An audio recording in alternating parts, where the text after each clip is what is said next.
우리가 잘 아는 우물가의 여인처럼 난 구했나라는 찬양이 있습니다.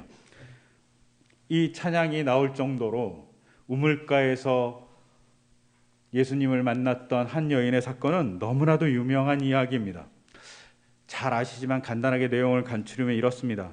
예수님께서 사마리아 성, 그것도 수가성이라는 곳에 가 있었습니다. 그것도 어디에 앉아 있어 계셨냐면 우물가 옆에 약간 돌이 있었나 보죠. 거기에 이렇게 앉아 계셨습니다. 그때가 정오쯤입니다. 이때 한 여인이 물을 길러 나왔고 예수님은 이 여인에게 마실 물을 달라고 요구합니다. 아니, 우물 옆에 있는데 무슨 마실 물을 달라고 요구하냐 이렇게 얘기할 수 있는데요. 유대인들의 우물에는 돌로 막아두거나 아니면 두레박을 일부러 없앱니다. 아무나 이렇게 물을 퍼가는 것이 금지되어 있기 때문입니다. 그러니까 두레박을 갖고 있는 사람만이 물을 풀 수 있죠. 그래서 두레박을 갖고 아마 여인이 나왔을 것 같습니다. 그래서 여인이 이렇게 물어봅니다. 선생님은 유대인인데 어떻게 사마리아의 여자인 나에게 물을 달라고 하십니까? 라고 따집니다. 그러자 예수님께서 그 여인에게 이렇게 얘기합니다. 내가 누구인지 알았다면, 그리고 내가, 여기선 그라고 얘기하는데요, 그가 영원히 목마르지 않은 생수를 줄 것이라는 걸 네가 알았다면 나에게 물을 줄 것이다, 이렇게 얘기합니다. 참 이상하죠. 예수님이 영원히 목마르지 않은 생물을 줄 수 있는 사람인데 지금 당장 자신은 마실 물이 없다고 얘기하는 거죠. 그러자 이 여인이 이렇게 따지지 않고 어떻게 따지냐면, 정말 목마르지 않는 물을 주실 수 있습니까? 그러면 자신에게 그 물을 달라고, 그 물을 달라서 받아서 자기가 뭘 하고 싶으냐면 여기에 물을 길러 나오고 싶지 않다고 얘기합니다. 그러니까 이 여인은 물을 길러 나오는 것이 너무나도 고역인 여인인 거죠. 그런데 이 여인이 예수님께 물을 달라고 얘기하니까, 목마르지 않는 물을 달라고 하니까 예수님이 조건을 답니다. 조건이 남편을 데려오라는 겁니다. 그러자 이 여인이 이렇게 얘기합니다. 저는 남편이 없습니다 라고 얘기하니까 예수님이 뭐라고 얘기했냐면, 너에게 이미 5명의 남편이 있었고 지금 살고 있는 그 남편은 너의 남편이 아니다 라고 얘기합니다. 여인의 사정을 다 알고 있는 거죠. 아마도 예수님은 사마리아 성에 처음 갔을지도 모릅니다. 수가성 그 우물가에 처음 갔을지도 몰라요. 근데 예수님은 여인의 상황을 정확하게 알고 있습니다. 우리가 알 수 있는 건 여인이 남편을 바꾸는 여자였다는 거예요. 그런데 유대인과 사마리아 사람 공이 결혼을 몇 번까지 할 수 있냐면 최대 3번까지 할 수 있었습니다. 이혼이 가끔은 있었기 때문이에요. 보통 이혼은 남자가 여자를 이렇게 내보내는 거거든요. 그런 이혼이 3번 정도 가능했는데 이 여자는 본문에 의하면 6번이나 결혼한 겁니다. 3번 가능하니까 3번은 결혼하고 나머지 3번은 불법적인 일일 수 있어요. 결혼하지 못하는 상태니까요. 근데 이 여인이 왜 이렇게 여러 번 결혼했을까에는 여러 가지 학설들이 존재합니다. 그 중에 첫째는 많은 사람들에게 부정한 여인이라는 거죠. 핸드백을 바꾸듯이 남자를 자주 바꾸는 여자였다고 얘기하시는 분들도 계세요. 또는 어떤 사람들은 남자에게 천대받을 수밖에 없는, 남자가 무시할 수밖에 없는, 남자가 쉽게 버릴 수 있는 여자라는 겁니다. 아마도 저는 개인적으로 후자의 가능성이 많다고 생각하고, 아마도 이것은 많은 사람들이 후자의 가능성이 많다고 생각합니다. 학자들에게 있어. 즉 여인은 그 당시로서는 대단히 남자들에게 무시받는 여자인 거죠. 장애가 있거나 흠이 있는 여자일 수 있습니다. 또 그 당시 시대는 여자 혼자 살 수 없는 시대였습니다. 여자 혼자 먹고 못 살아요. 지금같이 남자가 꼭 필요했던 시대인 거죠. 즉 계속 결혼해서 그 남자를 통해서 먹고 살아야 될 처지에 있는 가련한 여인인 거죠. 친정으로도 돌아갈 수 없는 여인 같아요. 친정으로 돌아가면 그나마 먹고 살 수 있을 텐데 그것도 못하는 여인인 것 같습니다. 즉 그러니 불법적인 결혼이라도 하고 살아야 되는 거죠. 근데 이 불법적인 결혼을 유지하기 위해서 이 여자가 한 일 중에 하나는 물을 뜨러 우물가에 오는 겁니다. 물을 길르러 오는 것이 너무나도 괴로운 일인 거죠. 만약 그녀가 물을 길르러 오지 않았다면 가정에서 쫓겨날지도 모르는 겁니다. 그러니까 수치스럽고 가기 싫은 일인데 물을 뜨러 옵니다. 언제? 정오에 뜨러 옵니다. 정오에는 물을 뜨러 오는 사람이 없기 때문이에요. 너무나도 덥기 때문에 이 여인은 자기 혼자만 몰래 와서 물을 뜯고 가는 겁니다. 그 더위를 견디면서 말입니다. 보통은 저녁 때 물을 뜨는데 말입니다. 이런 여인의 상황, 이 여인 생활 다 알고 예수님이 얘기합니다. 너에게 영원히 목마르지 않은 샘물을 주겠다고. 그러니까 그녀가 대뜸 이렇게 얘기하는 거죠. 여기 물을 길러러 여기까지 나오지 않게 해달라고. 그녀가 운물에 나오는 것이 얼마나 어려운 일인지 알 수 있습니다.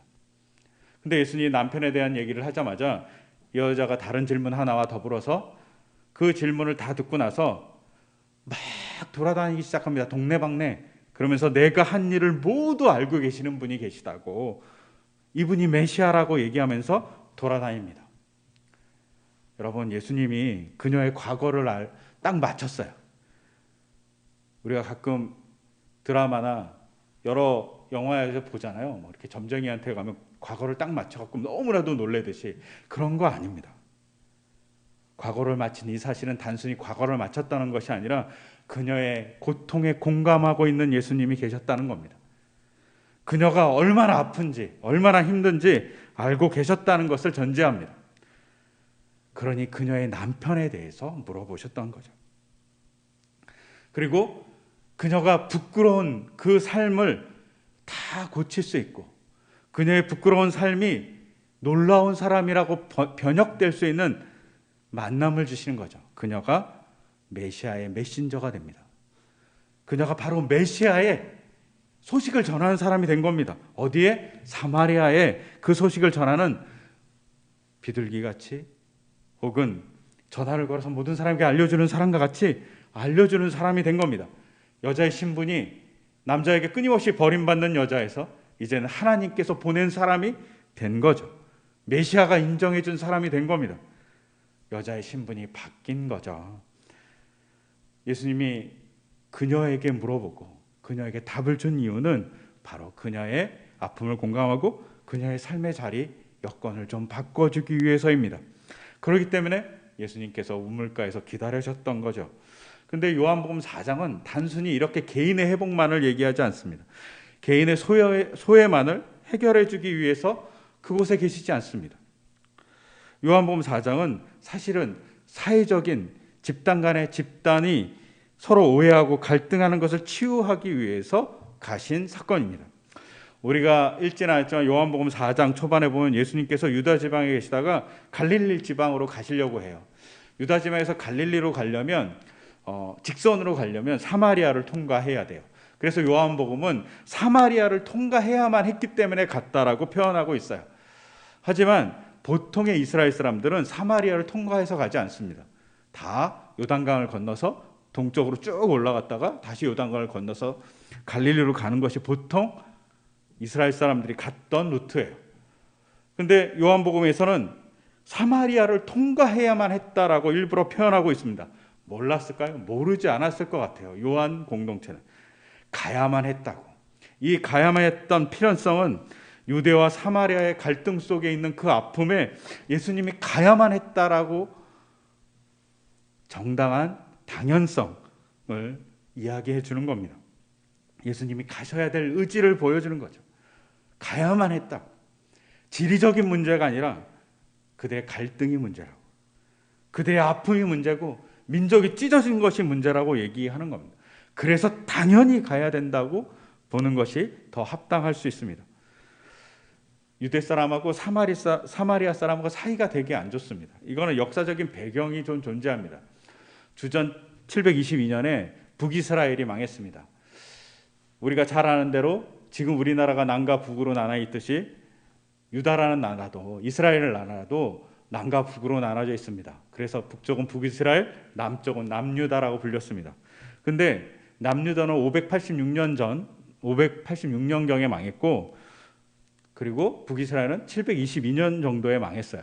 근데 북이스라엘이 망할 때는 아수르라는 나라가 쳐들어서 그들을 점령해서 그들이 망합니다. 근데 아수르는 특이한 정책을 씁니다. 북이스라엘 사람들에게 사마리아 사람들을 데려다가 딴 나라에 이민시키는 거죠. 그리고 딴 나라 사람들을 데려다가 사마리아에 살게 했습니다. 북이스라엘에 살게 한 거죠. 왜 이렇게 했냐면 한 민족이 원래 살던 곳에 있으면 언젠가 독립을 위해서 전쟁할지 모른다. 독립을 위해서 투쟁할지 모르니까 뿔뿔이 흩어놔야 된다고 생각을 했던 거죠. 그래서 사마리아 사람들을 잡아다 딴 데다 다 옮겨놓습니다. 그리고 사마리아는 다른 민족이 와서 삽니다. 오늘 우리가 읽었던 열왕기하 17장에 그 말이 있는 거죠. 다른 곳에서 막 사람들을 데려다가 거기다 살게 했는데 갑자기 사자들이 나타나고 사람들을 물어 죽이는 일이 벌어집니다. 그러면서 사람들이 편지를 보내죠. 아시리아 왕님, 아시리아 왕이시여, 우리가 사마리아의 풍속을 몰라서 사마리아의 신이 노해서 우리를 죽이는 것 같습니다. 그러니까 사마리아의 풍속을 배울 수 있도록 사마리아의 풍속을 알려주는 제사장을 보내려고 해서 왕이 제사장을 보내줍니다.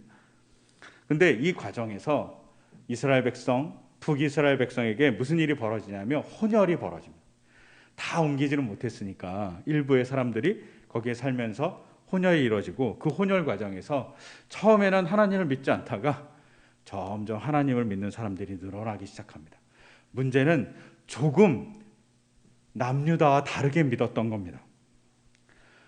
그러다 시간이 흘러서 남유다도 망해버렸습니다. 그리고 남유다 사람들이 바벨론으로 이번에는 잡혀갑니다. 그렇다 다시 돌아왔을 때 성전을 재건하려고 합니다. 성전을 막 재건하려고 하는데 북이스라엘 사람들이 도와주려고 그러니까 싫다고 이스라엘 사람이, 돌아온 유다 사람들이 얘기합니다. 그러지 말라고. 우리는 당신하고 다르다고. 당신들은 혼혈이라고, 이스라엘 백성이 아니라고 무시하기 시작합니다. 거기서부터 갈등이 막 시작되는 거죠. 이스라엘 사람들은 예루살렘에 성전을 지었습니다. 그리고 사마리아 사람들 오는 걸 반겨하지 않았습니다. 그러자 어떻게 됐을까요? 주전 515년에 성전이 완공됐습니다. 그런데 북이스라엘 사람들이 성전을 가지 못하니까 화가 난 거죠. 그래서 한 100년 뒤인 주전 430년경에 그리심산이라는 곳에 성전을 사마리아 사람들이 세워버려요. 그리고 성전을 세워서 그곳에 예배를 막 드리기 시작합니다. 그리고 성전이 좀 초라하니까 알렉산더 대왕이었을 때, 알렉산더 대왕이 유대 땅을 다 점령했을 때 뭐 이렇게 좀 보강했던 것 같아요. 더 잘 짓게 해달라고 요구했던 것 같아요. 그래서 성전을 잘 지어놓은 것 같아요. 그리심산에. 그런데 유대 사람들이 그게 너무 꼴보기가 싫었던 거죠. 그래서 유대 사람들이 어느 정도 군사력을 가졌을 때 주전 129년에 그 성전을 파괴해버립니다. 그리심산에 쳐들어가고 너네들은 성전을 가질 자격이 없어, 그러면서 파괴해버리는 거예요. 성전은 예루살렘만 있어야 돼 하고 파괴해버리는, 정말 엄청난 두 비슷한 민족끼리, 어쩌면 한 형제인 민족끼리 종교적인 갈등을 보면서 엄청난 싸움을 했습니다. 이것이 유대인과 사마리아인 사이의 갈등입니다. 서로 너무 싫어요. 그리고 오늘 우리가 읽었던 요한복음 4장에서 여인은 이렇게 물어보죠. 우리의 조상들은 그리심산에서 예배하라고 그랬는데 당신의 유대인들은 예루살렘에서 예배해야 된다고 얘기한다. 이걸 어떻게 봐야 되냐 하고 막 논쟁하고 있습니다. 나의 삶을 다 알고 나를 메시아의 메신저로 삼아 주신 당신은 어떻게 생각합니까? 이렇게 물어봅니다. 그때 예수님이 이렇게 얘기합니다. 하나님은 영이시다. 그러므로 하나님께 예배를 드리는 사람은 영과 진리로 예배를 드려야 한다. 여인은 장소의 문제를 물어봅니다. 그리심산입니까? 아니면 예루살렘입니까? 이렇게 물어보니까 예수님이 뭐라고 하냐? 하나님이 영이시기 때문에 장소의 문제가 아니라 드리는 사람이 자기가 영과 진리와 진심을 다해서 드리면 되는 거다라고 얘기합니다. 이 속에 혁명적인 이야기가 있죠. 예루살렘이 아니어도 된다고 얘기하는 겁니다. 그리스도인이 아니어도 된다고 얘기하는 겁니다. 정말 하나님께 예배하고자 하는 사람이라면 사마리아인도 유대인도 심지어 이방인도 하나님께 예배할 수 있는 대상이 된다고 예수님이 얘기해 주시는 거죠. 사람들은 오해하고 있었던 거죠. 예루살렘에만 예배해야 돼, 그리심산만 예배해야 된다고 오해해놓고 둘이 엄청 싸웠던 겁니다. 쓸데없는 것으로 말입니다. 이런 오해의 종지부를 찍기 위해서, 이런 갈등의 종지부를 찍기 위해서 예수님이 오셔서 예배하는 사람은 신령과 진정으로 예배하라고 얘기합니다. 신령과 진정이란 이 얘기는 너의 전 삶을 두고 예배하라는 겁니다. 그냥 장소의 문제가 아니라 너의 모든 삶, 일주일의 삶, 한 달의 삶을 가지고 예배하라는 것이죠. 이것을 통해서 오해가 해결되고 서로 혐오하던 것이 사라지고 그리고 서로 받아주라고 얘기합니다. 한번 생각해 볼 필요가 있습니다. 오늘날 우리는 어떠한가요? 혐오로 예배당에 못 들어오게 막는 사람은 없는지요? 혹은 저 사람은 저주받은 사람이라고 얘기하면서 그들을 악마 취급하는 사람들이 없는지 반성해 봐야 됩니다.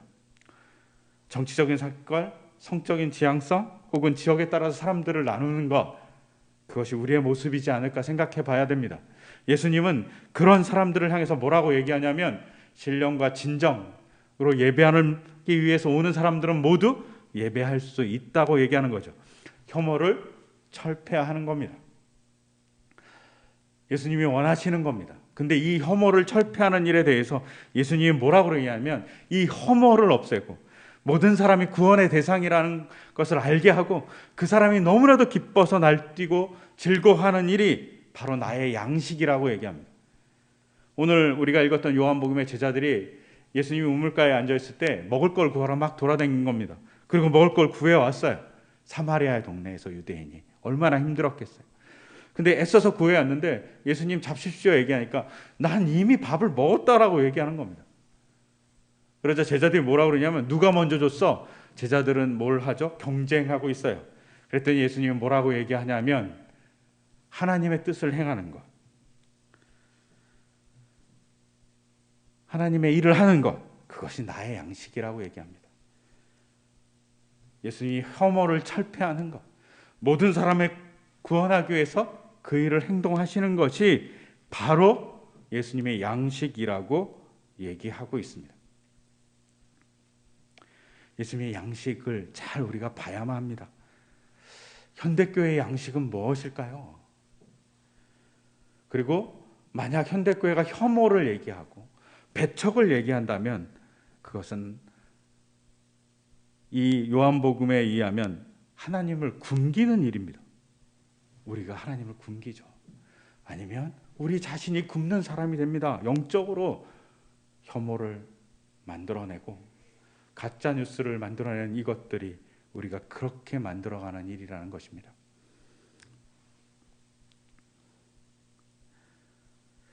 특히 현대교회가 분열하고 있습니다. 자기들의 이익을 위해서 분열합니다. 옛날에 사마리아와 유대가 자기의 이익을 위해서 분열했듯이 아니면 혐오 때문에 분열했듯이 현대교회가 얼마나 많은 것을 가지고 분열하는지 우리가 잘 압니다. 우리나라만 해도 너무나도 많은 교단이 있잖아요. 비기독교인들이 교단이 이렇게 많은 걸 보면 깜짝 놀라잖아요. 제가 언젠가 한번 춘천에 이렇게 봉사활동 간 적이 있습니다. 교회를 구할 수 없어서 교회에서 예배를 드리고 봉사활동을 하고 싶었는데 교회를 하나 이렇게 빌려갖고 고등학생들하고 봉사활동을 진행했습니다. 근데 그 교회 목사님이 저한테 와서 자기는 무슨 교단, 무슨 파, 어디 막 구구절절히 얘기합니다. 저보러 어느 파냐고 물어보면 저는 파가 없는데요. 저희 교단은 파가 하나밖에 없어갖고 파가 없어요. 잘 모르겠다. 처음 듣는 얘기를 너무 많이 해요. 그 교단은 파가 너무 많은 겁니다. 여쭤봤더니 한 300개 된다는 거예요. 교회 300개 있어도 모자를 파네. 파가 300개라는 거예요. 이거 엄청난 거잖아요. 이게 우리의 현실이에요. 서로 분열하고 있어요. 그리고 소외시키죠. 그리고 자기의 이익을 찾기 위해서 남을 깎아내리는 일도 우리가 많이 합니다. 이것이 바로 주님이 없애버리고 싶어 했던 일이죠. 연합하는 것 중요합니다. 근데 연합하지 못하게 분열할 수밖에 없게 만드는 사람들도 존재합니다. 분열할 수밖에 없게 만드는 사람들은 한번 고민해 봐야죠. 왜요? 그들이 예수님이 원하는 그 하나님의 일, 예수님이 그 일을 하면서 나의 양식이라고 얘기했던 그 일을 막는 사람들이기 때문입니다. 지금 명성교회 사건 때문에 교단이 분열될 일보 직전에 있습니다. 저는 그제 문자도 받았어요. 우리 교단에서 탈퇴하겠다라는 되게 큰 어른이 이런 문자를 보내서 하고 싶다. 그리고 교단을 만들고 싶다. 이런 얘기를 했어요. 그럼 이렇게 만들도록 분열하도록 만드는 사람들은 어쩌면 하나님을 굶기는 사람인 거죠. 다른 것도 있어요. 차별 때문에 교단이 쪼개질 판이거든요. 그 차별 때문에 쪼개지는 것을 누구의 책임을 하고 물어야 되는지 우리가 봐야 되죠. 저는 이 책임을 묻는 장면에서, 그리고 요한복음 4장의 목마른 예수님이 여인에게 물을 달라고 할 때 그 목마르다는 말이 또 한 번 나왔던 장면이 오버랩됩니다. 그 장면이 어디냐면 바로 십자가에서 예수님께서 목마르다고 얘기한 겁니다. 그것이 육신의 목마름일 수도 있지만 예수님의 그 간절한 목마름은 내 십자가의 사건으로 사람들을 구원하고 혐오를 배척하고 갈등을 해결하고 싶은데, 이 십자가가 그런 목마름으로 해결하고 싶다고, 그것에 대한 목마름으로 내가 십자가에 달리는 거라고 얘기하는 듯이 오버랩돼서 들립니다. 예수님의 십자가는 혐오를 없애고 갈등을 해결하고 인간을 하나님과 화해시키고 인간과 인간이 화해하는 그 다리가 되고 싶다는 그 목마름이지 않을까 생각합니다. 그 목마름은 십자가에 있는 거죠. 그래서 목마르다고 얘기했을 수 있습니다. 예수님은 아직도 목마르고 배고프실지 모르겠습니다. 인간이 너무나도 혐오스럽고 구분하고 갈등하고 서로 구분짓고 학벌의 차이, 지역의 차이, 혹은 재산의 차이로 끊임없이 사람들을 나누는 것들에 혐오하시고 그걸 싫어하시면서 배고프실 수 있습니다. 2002년 월드컵 때 히딩크 감독이라는 사람이 막 한국 선수들이 잘해서 막 예선을 통과했어요. 그때 한 얘기 중에 하나가 나는 아직 배고프다였습니다. 더 이기고 싶다는 거죠. 그래서 4강까지 갔습니다. 여러분, 예수님이 배고프십니다. 뭐에 배고프시냐면 사람들이 배척하고 무시하고 싫어하는 사람들을 구원하지 않는 이 세상의 모습 때문에 배고프실 수 있습니다.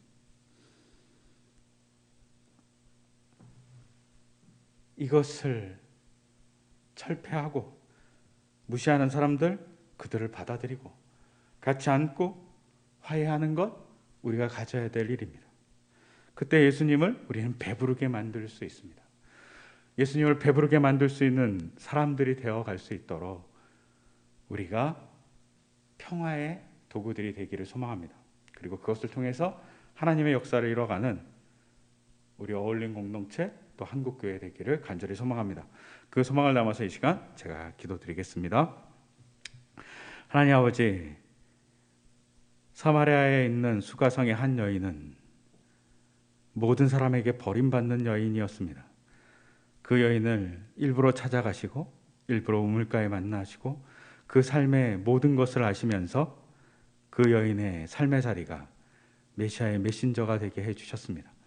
그를 통해서 그 여인은 삶이 바뀌었습니다. 혐오하던 사람을 구해주셨습니다.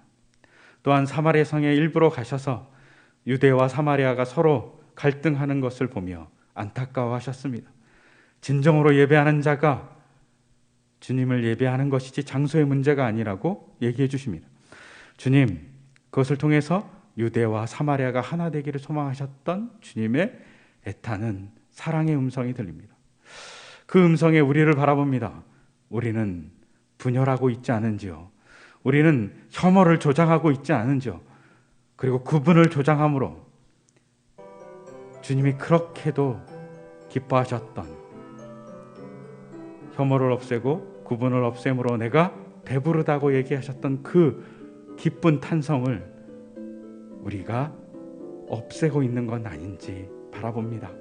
주님, 우리가 누군가를 안아주는 백성이 될 수 있도록, 하나님의 사람이 될 수 있도록 인도하여 주시고, 그 길을 갈 때 주님의 역사와 주님의 사랑을 만날 수 있도록 주께서 인도하여 주시옵소서.